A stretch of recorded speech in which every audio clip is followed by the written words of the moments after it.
हमारा physical chemistry का जो है सेकंड कोर्स जो है फिजिकल केमिस्ट्री थर्ड।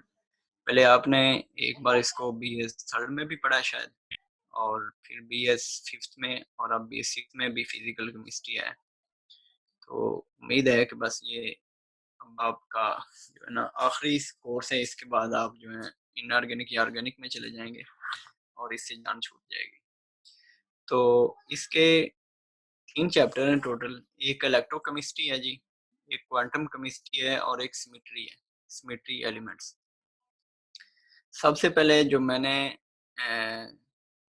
सिलेक्ट किया है वो है जी क्वांटम केमिस्ट्री। थोड़ा-सा आपको इसका बैकग्राउंड बता देता हूँ कि क्वांटम केमिस्ट्री क्या होती है। असल में ये होती तो फिज़िक्स है, केमिस्ट्री वालों ने साथ अपने इसका नाम बना लिया है कि क्वांटम केमिस्ट्री। वैसे काम तो इसमें फिज़िक्स का ही है। क्वांटम जो एक क्लासिकल मैकेनिक्स होती है, एक क्वांटम मैकेनिक्स होती है। क्लासिकल मैकेनिक्स जो है वो मैक्रो पार्टिकल्स को डिस्कस करती है, और जो क्वांटम है, लेकिन जब आप माइक्रो पार्टिकल्स की बात करते हैं, तो क्लासिकल वहाँ पे आकर फेल हो जाती है। उसके सारे लॉज़ जो हैं वो फेल हो जाते हैं।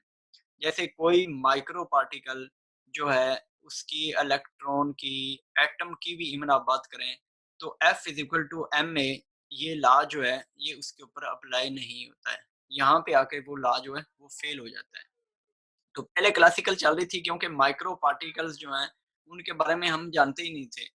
हम एटम के बारे में बातें करते थे, लेकिन एटम की हमने डिस्कस नहीं किया था, उसके बारे में उसको देखा नहीं था। लेकिन जब हम उससे भी सब पार्टिकल्स पे आ गए हैं, माइक्रो लेवल पे आ गए हैं, तो फिर हमारी क्लासिकल फेल हुई और हमें एक नई जो है मैकेनिक्स की बुनियाद रखना पड़ी। उसका नाम है जी क्वांटम मैकेनिक्स। क्वांटम मैकेनिक्स जो है ये माइक्रो पार्टिकल्स को डिस्कस करती है। तो सबसे पहले तो आपको ये चीज़ का पता होना चाहिए कि हर चीज़ की, हर मैटर की जो है वो डुअल नेचर होती है। उसकी पार्टिकल नेचर भी होती है और वेव नेचर भी होती है। अब जो चीज़ें मैटर हैं, दिखने में आपको वो पार्टिकल लगती हैं। जैसे फॉर एग्ज़ाम्पल आपका पेन है, आप जितने भी मैटर आपको नज़र आ रहे हैं, ये दिखने में तो आपको पार्टिकल लगते हैं, लेकिन इनकी वेव नेचर भी होती है। ऐसे ही जो चीज़ें आपको लगती हैं कि ये वेव है, ये लाइट है। अब लाइट को आप वेव मानते हैं, लेकिन उसके अंदर पार्टिकल नेचर भी है। अब अगर लाइट के अंदर पार्टिकल नेचर कोई कह दे, तो ये एक नई बात होगी, और इस बात को जो है साबित करने के लिए कोई हमें एक्सपेरिमेंट करना पड़ेगा, एक्सपेरिमेंट देना पड़ेगा किसी को बात मनवाने के लिए। ऐसे ही अगर आप कहें कि एक इतने बड़े जानवर में भी जो है वो वेव नेचर होती है, तो ये एक हमारे लिए फ़िज़ूल बात होगी जब तक कोई एक्सपेरिमेंट ना दिया जाए। तो सबसे पहले हम थोड़ा-सा आइडिया ले लेते हैं इन चीज़ों का। वैसे हमारे सिलेबस में ये बिल्कुल भी नहीं है। हमारा सिलेबस जो है वो क्वांटम का श्रोडिंगर से शुरू होता है। जैसे फोटो इलेक्ट्रिक इफ़ेक्ट है। अब फोटो इलेक्ट्रिक इफ़ेक्ट जो है, इसमें क्या प्रूव किया गया है कि जो लाइट है, उसके अंदर पार्टिकल नेचर है। यानी उसके अंदर जो एनर्जी है, वो क्वांटा है, वो किसी भी चीज़ के ऊपर जब फ़ॉल करते हैं, तो वहाँ से इलेक्ट्रॉन को इमिट करते हैं। इलेक्ट्रॉन को निकाल लेती है लाइट। तो लाइट के अंदर कोई एनर्जी है, जो इलेक्ट्रॉन को इमिट करती है किसी भी मेटल सरफेस से। तो इसका क्या मतलब हुआ कि लाइट के अंदर जो है वो पार्टिकल नेचर है। यानी ये बाकायदा तौर पे एक प्रूफ आया कि लाइट जो है, सबसे पहले हम लोग इसको मानते थे कि लाइट जो है वो उसमें अंदर वेव नेचर होती है। लेकिन जब फोटो इलेक्ट्रिक इफेक्ट ने हमें ये बात मनवाई कि लाइट के अंदर पार्टिकल नेचर भी होती है। अब अगर हम बड़े पार्टिकल्स की बात करें, बड़े मेटल्स की बात करें, तो उनमें हमें वेव नज़र नहीं आती है। तो इसके लिए भी एक एक्सपेरिमेंट दिया गया है, डी ब्रोगली हाइपोथेसिस है, उसके बाद डेविसन जर्मर एक्सपेरिमेंट है। उसने इस चीज़ को प्रूव किया है कि हर मैटर के अंदर H इज़ इक्वल टू उसका वो जो है रिलेशन जो उसने दिया है, H ओवर P समथिंग इस तरह का, lambda is equal to H over P है।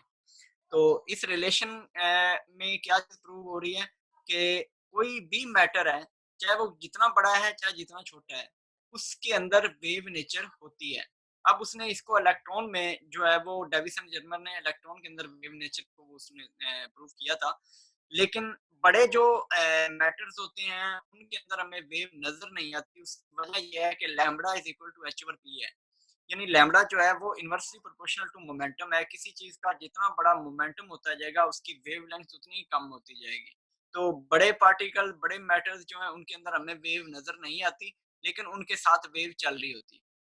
इसके बाद अब जो इलेक्ट्रॉन है, इलेक्ट्रॉन के अंदर डुअल नेचर है, उसके अंदर मैटर की भी जो नेचर है पार्टिकल की भी है, और उसके अंदर वेव नेचर भी है। हम जो है इसको इलेक्ट्रॉन को एटम के अराउंड सराउंडिंग जो है वो ऐसे ही मानते थे कि ये एक सर्कुलर पाथ में मूव कर रहा है और ये कोई पार्टिकल मूव कर रहा है। लेकिन जब हमें पता चला है कि एटम के इलेक्ट्रॉन्स जो हैं उनके अंदर पार्टिकल और वेव नेचर दोनों होती हैं, तो ये इलेक्ट्रॉन की पोजीशन को हम पहले बिल्कुल उसको स्पेसिफाई नहीं कर सकते थे कि इलेक्ट्रॉन की पोजीशन क्या होगी। लेकिन श्रोडिंगर जो है ये कमाल की चीज है, मतलब क्वांटम में ये ऐसे ही आप कह सकते हैं कि ये क्वांटम के बाप हैं। इन्होंने क्वांटम में जो काम किया है वो आज तक नहीं हो सका है, मतलब इस लेवल पे इन्होंने वो काम कर दिया है। श्रोडिंगर जो है इन्होंने पार्टिकल नेचर सबसे पहले तो ये कहा है कि इलेक्ट्रॉन जो होता है इसके डुअल नेचर होती है, पार्टिकल और वेव नेचर होती है। दूसरा उन्होंने एटम के अंदर इलेक्ट्रॉन की पोजीशन को डिस्क्राइब किया है, ये बहुत बड़ा काम था। जैसे कोई एक वेव चल रही होती है तो वेव के अंदर आप देखें मतलब उसका इलेक्ट्रॉन कहाँ पे होगा, पीक पे होगा, ऊपर होगा, नीचे होगा, ओरिजिन में होगा, कहाँ पे उसकी जो है वो पोजीशन को डिस्क्राइब किसी ने नहीं किया था। लेकिन जो है श्रोडिंगर इन्होंने इलेक्ट्रॉन की पोजीशन को वाज़ेह किया, इलेक्ट्रॉन की पोजीशन को डिस्क्राइब करने की कोशिश की है। प्रोबेबिलिटी, ये साई का साइन ये यूज करते हैं, इसमें यही होता है कि प्रोबेबिलिटी ऑफ इलेक्ट्रॉन, इलेक्ट्रॉन के होने के चांसेस कहाँ पे हैं, इन्होंने इस चीज को डिस्कस किया था। तो हम बात करने लगे हैं जी श्रोडिंगर वेव इक्वेशन की। क्वांटम केमिस्ट्री शुरू किया हमने अपना जो है आउटलाइन का चैप्टर क्वांटम केमिस्ट्री। तो यहाँ से श्रोडिंगर से हमारा सिलेबस जो है वो शुरू हो रहा है। ये हकमत भट्टी की बुक है, उसी से मैंने भी ये फोटो ले लिए हैं क्योंकि आप भी उसी से पढ़ते हैं, तो मैं भी उसी से पढ़ाऊंगा तो वो ज़्यादा अच्छा रहेगा। In 1926 Erwin Schrodinger and Austrian physicist developed the wave mechanical model of the atom. This model take into account the wave and particle nature of electron. इसने क्या किया है जी, एक मॉडल दिया है हमें, wave mechanical model of atom. Atom का एक मॉडल इन्होंने दिया है जिसके अंदर इन्होंने ये चीज बताई है कि wave and particle nature of the electron, electron की वेव और पार्टिकल नेचर के बारे में इन्होंने बताया है। In this model he visualise the atom as a positively charge nucleus surrounded by a standing electron wave which extends around the nucleus. इन्होंने मतलब इस चीज को विजुलाइज करवाया है कि एटम जो है ये पॉजिटिवली चार्ज पार्टिकल है, और इसके यानी एटम के सेंटर में न्यूक्लियस होता है, और न्यूक्लियस के अंदर क्या चीजें होती हैं, एक प्रोटॉन होते हैं और एक न्यूट्रॉन होते हैं। न्यूट्रॉन के ऊपर कोई चार्ज नहीं होता तो प्रोटॉन के ऊपर ही चार्ज होता है, इसलिए न्यूक्लियस जो है वो टोटली पॉजिटिव होता है, और न्यूक्लियस की डेंसिटी भी एज कम्पेयर टू एटम बहुत ज्यादा होती है। इस न्यूक्लियस के सराउंडिंग में जो इलेक्ट्रॉन है वो एक्सटेंड कर रहे हैं, यानी इसके राउंड में वो जो है चक्कर लगा रहे हैं, वो इसके वो सर्कुलर चल रहे हैं। Schrodinger proposed that if the electron has wave-like nature, it would obey the same equation of motion as all other known types of the wave obey. On the basis of this simple idea, he derived an equation. इन्होंने ये कहा है कि अब अगर electron की wave nature है तो फिर वेव मोशन की जितने भी लाज हैं वो उनको इलेक्ट्रॉन जो है ये इसको वे करना चाहिए। इसी बेस पे इन्होंने क्या किया जी, इन्होंने एक इक्वेशन दिया, he drive an equation which describe the wave motion of an electron. इन्होंने इलेक्ट्रॉन की वेव मोशन को डिस्क्राइब किया है along any of three axes x y and z axis. And इस पॉइंट पे कोई इलेक्ट्रॉन है, सपोज करें ये इलेक्ट्रॉन है और ये ओरिजिन है, यहाँ पे न्यूक्लियस है, तो न्यूक्लियस के सराउंडिंग में इसने रिवॉल्व करना है, और ये पॉइंट सी है, ये पॉइंट सी से पॉइंट पी तक का जो डिस्टेंस है इसे आपने कह दिया वेव फंक्शन साई। ये वेव फंक्शन क्या होता है? ये होता है जी प्रोबेबिलिटी ऑफ इलेक्ट्रॉन, इलेक्ट्रॉन के मैक्सिमम कहाँ पे होने के ज्यादा चांसेस हैं। तो किसी वेव का जो एम्पलीट्यूड होता है, जितना एम्पलीट्यूड जिस वेव का ज्यादा होगा वहां पे ही प्रोबेबिलिटी भी ज्यादा होती है। तो यहाँ से इलेक्ट्रॉन जो है ओरिजिन से पॉइंट पी तक जो है ये इसका वेव फंक्शन है जी, ये एम्पलीट्यूड है। और यहाँ से इलेक्ट्रॉन के ज्यादा होने के, मैक्सिमम होने के यहाँ पे चांसेस हैं। अच्छा जी, एक बात याद रखें, क्वांटम में प्रोबेबिलिटी होती है, एग्जैक्ट जो पोजीशन है वो हम नहीं देख सकते हैं, क्योंकि पार्टिकल जो होता है वो माइक्रो लेवल पे होता है। माइक्रो लेवल पे हम प्रोबेबिलिटी बता सकते हैं कि इलेक्ट्रॉन के यहाँ पे किसी पार्टिकल के होने के यहाँ पे चांसेस ज्यादा हैं, ये कह सकते हैं। लेकिन हम एग्जैक्ट जो है, जैसे हम मैक्रो पार्टिकल की बात करते हैं, जैसे क्लासिकल मैकेनिक्स में हम उसकी एग्जैक्ट जो है पोजीशन बता देते हैं, ऐसा जो है क्वांटम में नहीं होता, हम प्रोबेबिलिटी देखते हैं जी। A simple harmonic wave may be produced in a medium by a body executing simple harmonic motion by considering the right angle triangle PBC। अब देखिए, एक हमने ये जो राइट ट्राइंगल ली है जी, P पॉइंट P है, P और B और C, ये राइट ट्राइंगल है। अब sine theta is equal to क्या होगा जी आपके पास? PC ओवर PB, ये होगा जी sine theta is equal to PC over PB। इसके साथ आगे देखें जी, ये PC जो है ये आपके पास साई है जी, और PB जो है ये A है। A क्या होता है जी? एम्पलीट्यूड होता है जी, किसी भी वेव का एम्पलीट्यूड। एम्पलीट्यूड असल में क्या चीज होती है? किसी वेव का ओरिजिन से उसका मैक्सिमम तक का जो डिस्टेंस होता है उसे आप एम्पलीट्यूड कहते हैं जी। तो B पॉइंट से E पॉइंट तक जो है ये A है जी, ये एम्पलीट्यूड है। और साई जो है ये P से C तक का जो डिस्टेंस है ये आपके पास साई है जी। अच्छा जी, तो PC over PB is equal to क्या है जी? Psi over A is equal to क्या है जी? Sine theta. तो यहां से ये डेरिवेशन हैं, इसको जरा देखते जाएं। Psi is equal to A sine theta, आप ऐसे लिख सकते हैं, psi is equal to A sine theta. ये जो साई के डिनोमिनेटर में जो A है, ये इधर दूसरी साइड पे जब राइट साइड पे आएगा तो ये क्या हो जाएगा? इसके साथ मल्टीप्लाई हो जाएगा, और इसे हम लिख देंगे psi is equal to A sine theta. अब थीटा की हमने पहले भी बात की है, थीटा इज इक्वल टू क्या है? Omega T. एंगुलर मोशन है तो ओमेगा टी आप इसे कहेंगे। Where psi pronounce as psi, इसको वो प्रोनाउंसिएशन इसने बताई है, represent the vertical displacement, vertical displacement of the harmonic wave. किसी भी हार्मोनिक वेव का जो वर्टिकल डिस्प्लेसमेंट है ओरिजिन से, वो उसका एम्पलीट्यूड होता है, और उसे आप साई कहते हैं। वहां पे जिसका जितना ज्यादा एम्पलीट्यूड होता है वहां पे इलेक्ट्रॉन के होने के चांसेस भी उतने ही ज्यादा होते हैं, यानी साई जो है ये प्रोबेबिलिटी ऑफ इलेक्ट्रॉन है। We can plot this displacement against time as on the right hand. देखिए यहाँ पे उसने वो वेव को राइट हैंड पे इसको ड्रा किया है। The angular velocity is equal to omega is equal to 2 pi mu. ये म्यू क्या? ये फ्रीक्वेंसी है जी। mu is the frequency, psi is equal to A sin 2 pi mu t. In order to consider the nature of progressive wave, we are more interested in the distance variation of displacement. For this purpose, we need the fundamental displacement time relation. X is equal to क्या होता है जी? Vt। अच्छा जी, इधर note में थोड़ा सा ये एक उसने टेबल दिया है, थोड़ा सा column. T is equal to क्या है? थीटा इज इक्वल टू होता है ओमेगा टी, और टी इज इक्वल टू क्या होगा? Theta over omega. थीटा क्या है जी आपके पास? 2 पाई। ये ऊपर वाली वेव में जो राइट साइड पे उसने दी है, पहली यहाँ से ओरिजिन से यहाँ तक का एक पाई हो गया एंगल, और यहाँ से फिर यहाँ तक जो होगा वो 2 पाई हो जाएगा, क्योंकि 180 यहाँ तक हो जाएगा, और यहाँ से यहाँ तक टोटल कितना हो जाएगा जी? एक पूरी वो जो है वेव आपके पास लेंथ, उसका टोटल एंगल क्या हो जाएगा? 2 पाई हो जाएगा। तो थीटा आपके पास क्या है जी? 2 पाई। और अब आप टी की जगह वो थीटा की जगह 2 पाई रखते हैं तो क्या आता है जी? T is equal to 2 pi over omega. Mu is equal to क्या होता है जी? 1 ओवर टी, और म्यू इज इक्वल टू क्या हो जाएगा? 1 ओवर टी की जगह इसकी वैल्यू पुट करें तो ओमेगा ओवर 2 पाई आ जाएगा, और omega is equal to 2 pi mu आ जाएगा जी। x इज इक्वल टू क्या है आपके पास? vt, where x is distance covered in time t at speed v।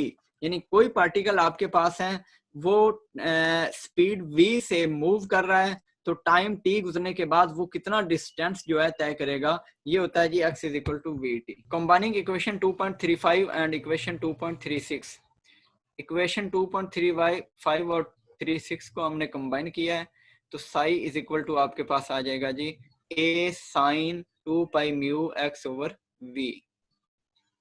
Simply हमने यहाँ पे वैल्यू पुट की है जो है आपके पास x is equal to we T, और x is equal to we T है जी, और यहाँ पे आपके पास t की वैल्यू आ जाएगी x ओवर v। तो यहाँ पे इसकी वैल्यू पुट करते हैं, t की वैल्यू x ओवर v है, तो यहाँ पे अगर आप x की वैल्यू पुट करें, सॉरी t की वैल्यू पुट करें, इक्वेशन 2.36 को देखें जी, psi is equal to a sine 2 pi mu t। यहाँ पे t की value x is equal to we t होता है जी, और t इज इक्वल टू क्या आ जाएगा x ओवर v। अब इक्वेशन 2.36 में आप जो है x की वैल्यू पुट करें, तो आपके पास आ जाएगा x is equal to v over t a sine 2 pi mu x over v।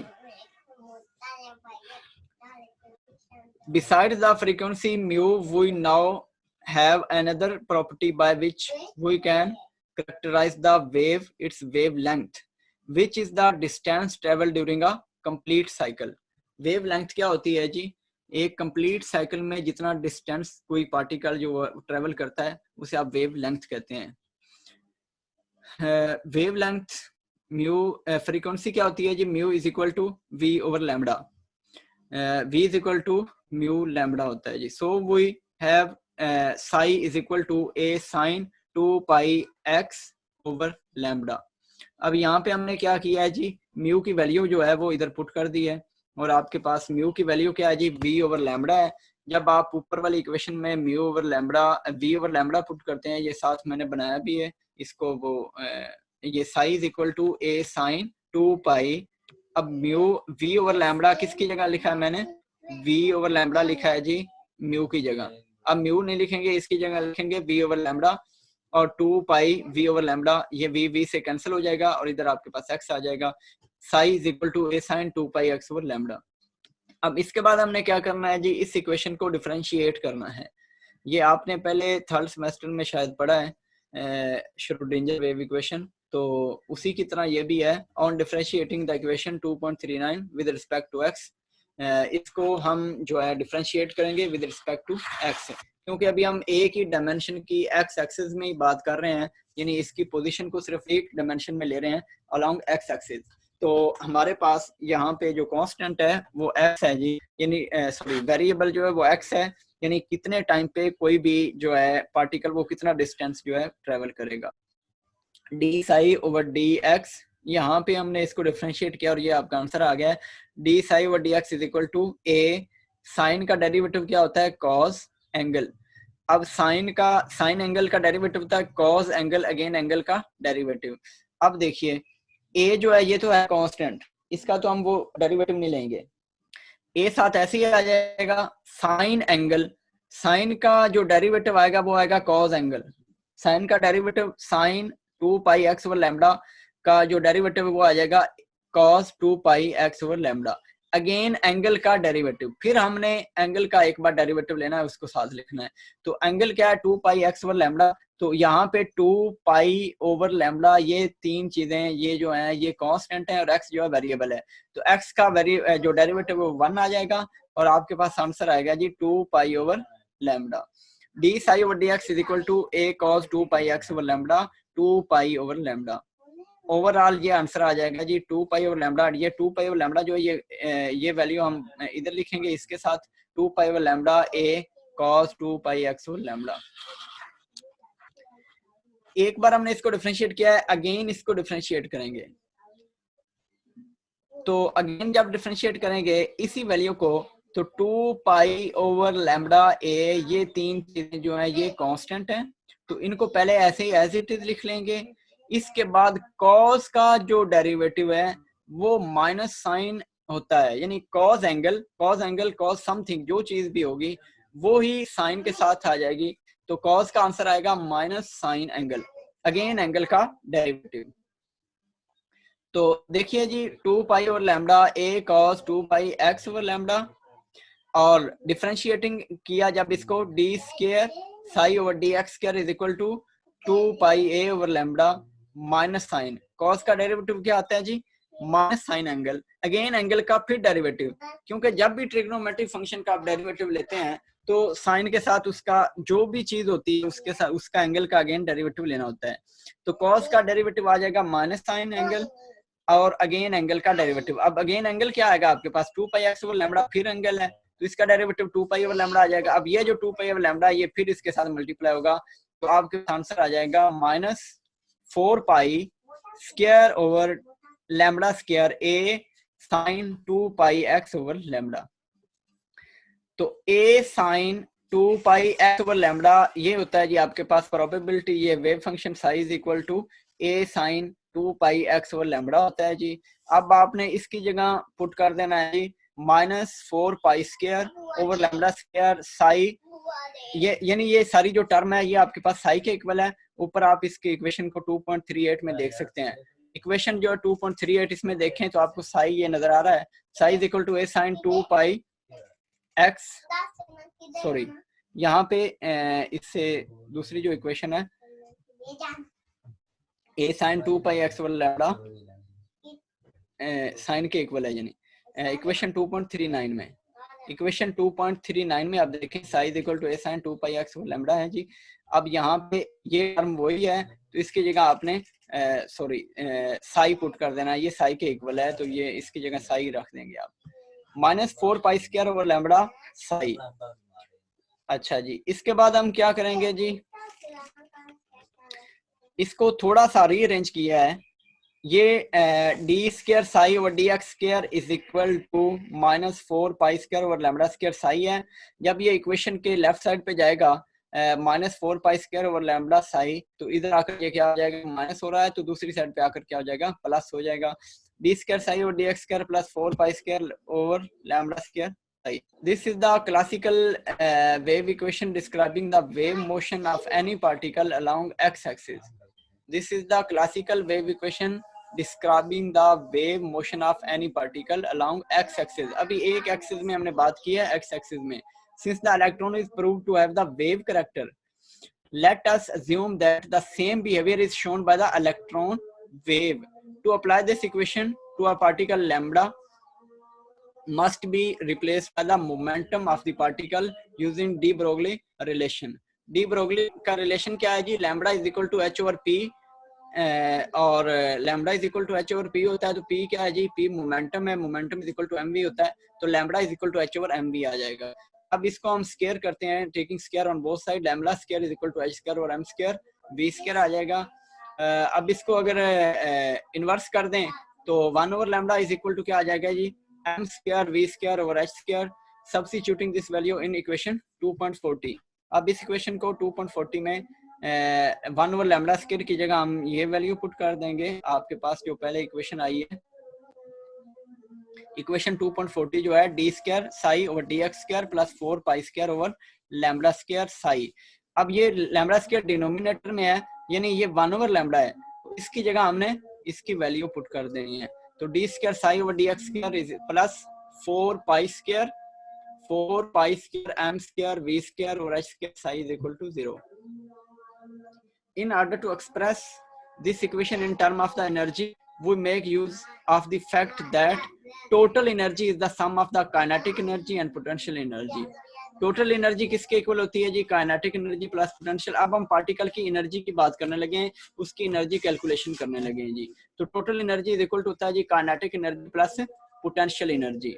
तो kinetic energy total energy is equal to आ जाएगा जी 1 over m we square plus we, और यहाँ से half M we square left side पे इधर right side पे रहे, अगर इसको इधर ई के साथ लाए जाए तो ई माइनस वी हो जाएगा, half M we square is equal to क्या हो जाएगा, ई माइनस वी।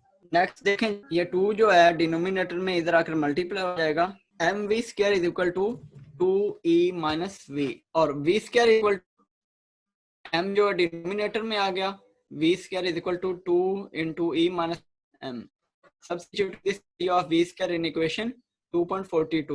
अब ऊपर इक्वेशन देखें 2.42, यहाँ पे वी स्क्वायर जो कहीं नजर आ रहा है आपको, ये वी स्क्वायर है, तो यहाँ पे आपने पुट करनी है, यहाँ पे वैल्यू पुट करनी है, तो ये आ जाएगा answer d square psi over D x square 8 pi m pi square M over H square E minus सी।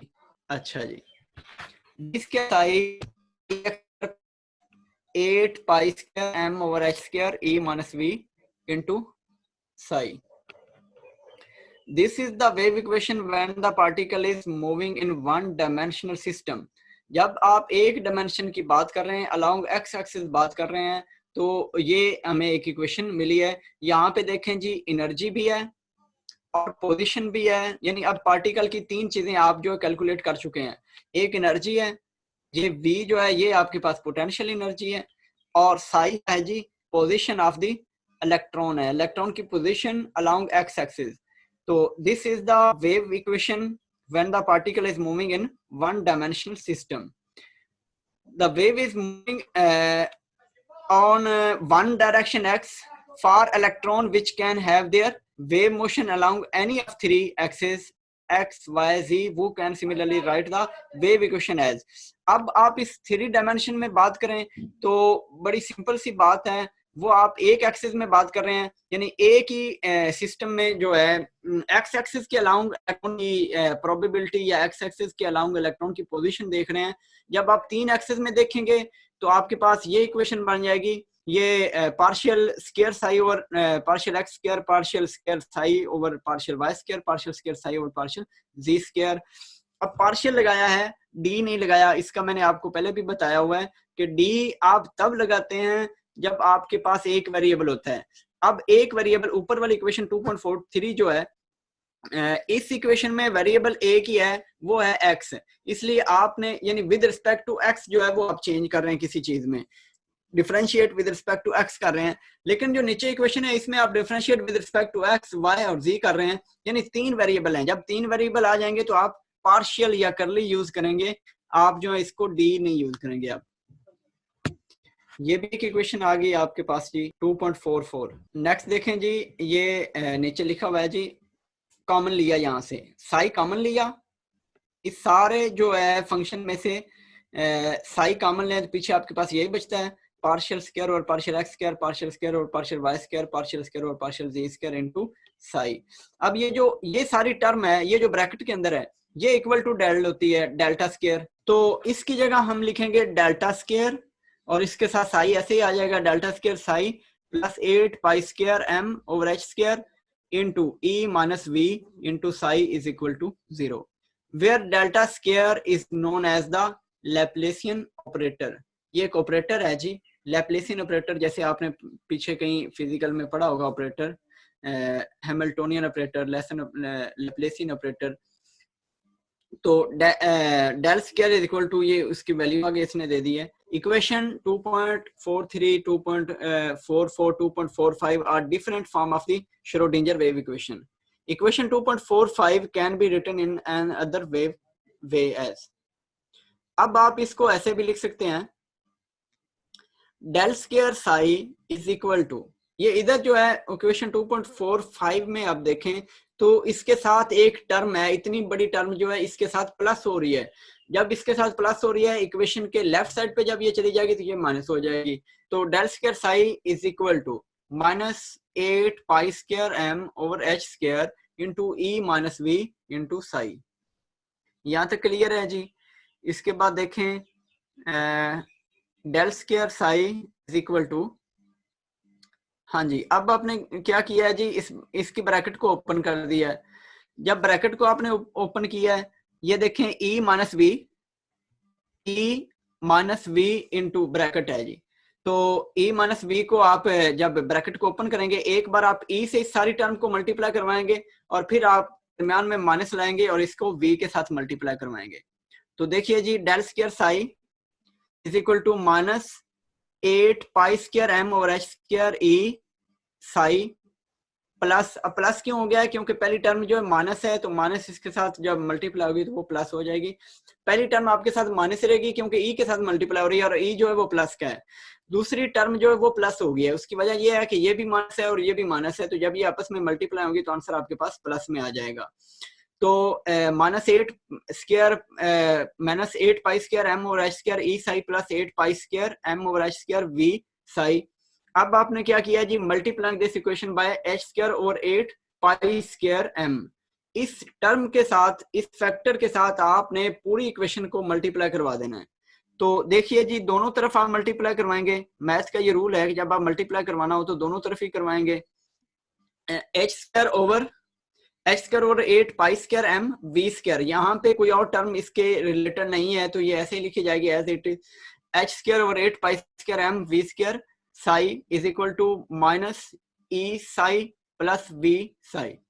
अब यहाँ पे क्या होगा जी, h square over 8 pi square m जो है, ये ऊपर वाली इक्वेशन में दो फैक्टर जो हैं ये देखें, del square psi is equal to minus 8 pi square over H square M.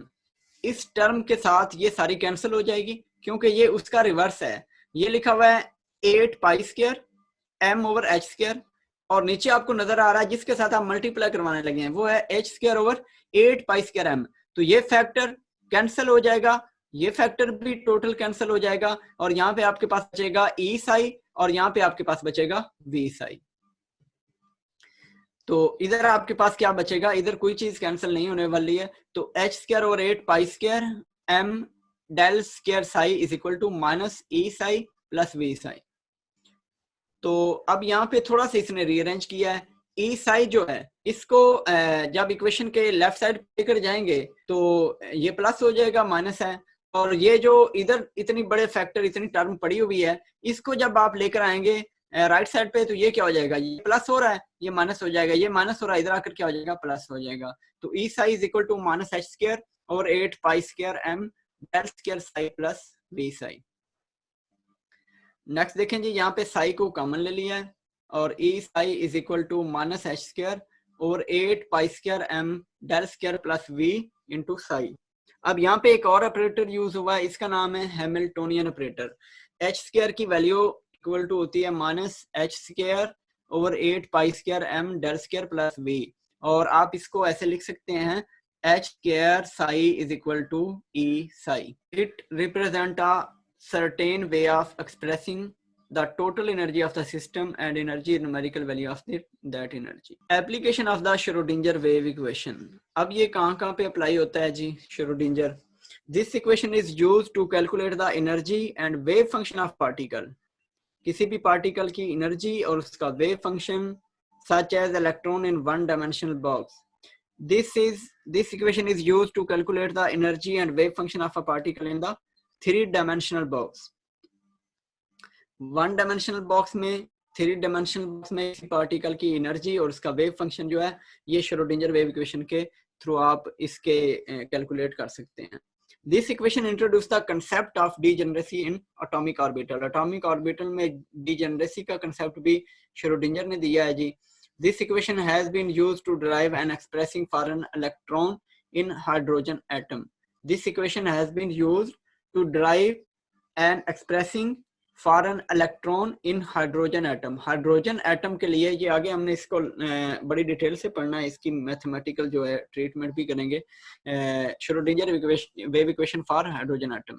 This equation has been used to derive various quantum number which represent the postal address of an electron in an atom. Schrodinger ने drive किए हैं quantum number. Quantum number क्या होते हैं? Quantum number address of electron होता है जी, which represent the postal address of an electron in an atom. Atom का एड्रेस, एटम के अंदर इलेक्ट्रॉन का एड्रेस जो है वो क्वांटम नंबर के थ्रू हमें मिलता है, और ये ड्राइव किए हैं श्रोडिंजर ने। This equation has been used to calculate the energy of pi electron in conjugate system like benzene. This equation has been used to calculate the energy calculate करने के लिए of pi electron. Pi electrons की, जो pi bond के electrons होते हैं उनको आप पाई इलेक्ट्रॉन्स कहते हैं, इन कॉन्जुगेट सिस्टम, जैसे बेंजीन का कॉन्जुगेट सिस्टम है, तो इसमें आप उस इलेक्ट्रॉन की एनर्जी कैलकुलेट कर सकते हैं श्रोडिंगर के जरिए से। This is also used to calculate the resonance energy of molecule. Molecule की रेजोनेंस एनर्जी भी इसके थ्रू हम इसके जरिए से कैलकुलेट कर सकते हैं। तो यहाँ तक देखें जी, अगर आपको कोई इशू है तो बताएं। मैथमेटिकल ट्रीटमेंट में आपको जहाँ पे इशू हो बताना है।